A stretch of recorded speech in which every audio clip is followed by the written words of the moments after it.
just by Hull. Shot, Yari Lettman. Hull, loose puck. Hull, shot, star!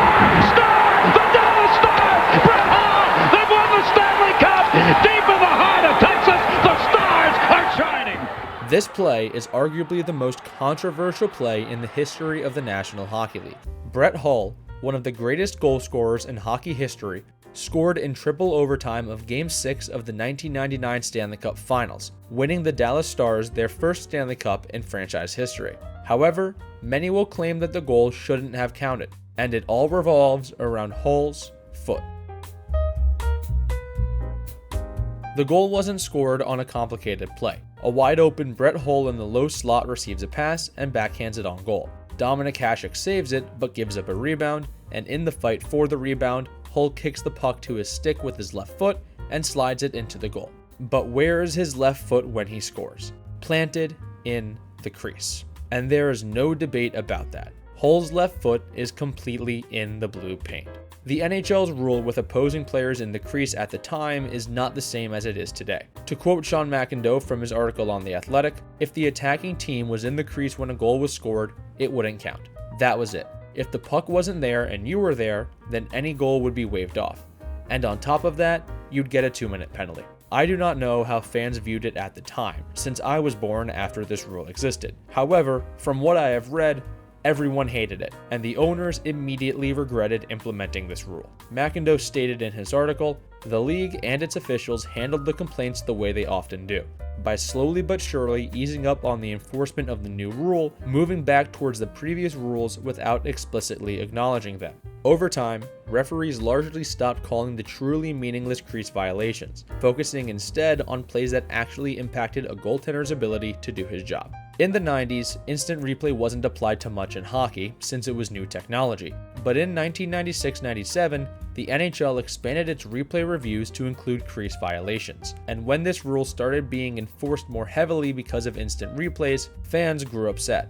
A good analogy for this is that in soccer, players will often be called offsides because a fraction of an inch of their knee is offside. But without the immense power of replay review, this would never have been called. And when goals can be called back for a sliver of a skate being in the crease, something that a referee will never have noticed if it wasn't for replay review, fans and coaches won't be too happy. The on-ice officials did gather to review Hull's goal, and they did go to a replay review. After the review, though, the officials said that it was a good goal. We want to show you the point here, the point in the replay, right here. See, the puck is clearly outside of the crease, and the skate is in. Yeah, it's clearly outside of the crease, and Brett Hull's skate is clearly in the crease. Even though this rule had been enforced all season, the officials on the ice threw the rule out the window. So why did the goal count despite the review? The NHL had sent out a memo to teams a few weeks prior to the Stanley Cup Final. This memo had modified the strict interpretation of the crease rule, creating an exception for players who had possession of the puck before entering the crease. And the on-ice officials deemed that Hull had possession of the puck before entering the crease, so they ruled it a good goal. However, many argue that the league should have sent out a more public announcement, since a private message to teams around the league doesn't give the message to the fans. And if you're running a sports league, you might want to let the fans know about alterations to the interpretations of rules. 2 days after the goal happened, the NHL eliminated video replay review for the crease rule. From that point on, it would be up to the on-ice officials' judgment, and that was that. But that didn't necessarily change people's feelings about the rule. It just made the implementation of this rule more inconsistent, since nothing could be done about it once it was called. It was one of those rules that nobody really knows how to enforce. It was very similar to calling goaltender interference. It was highly up to the referee's interpretation.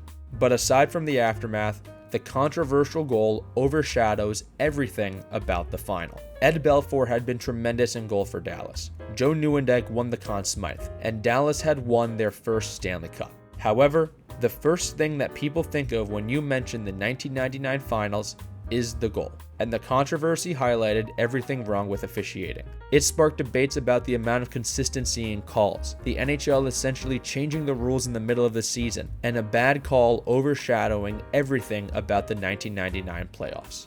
But this goal has been debated for the past 27 years, and will continue to be debated forever.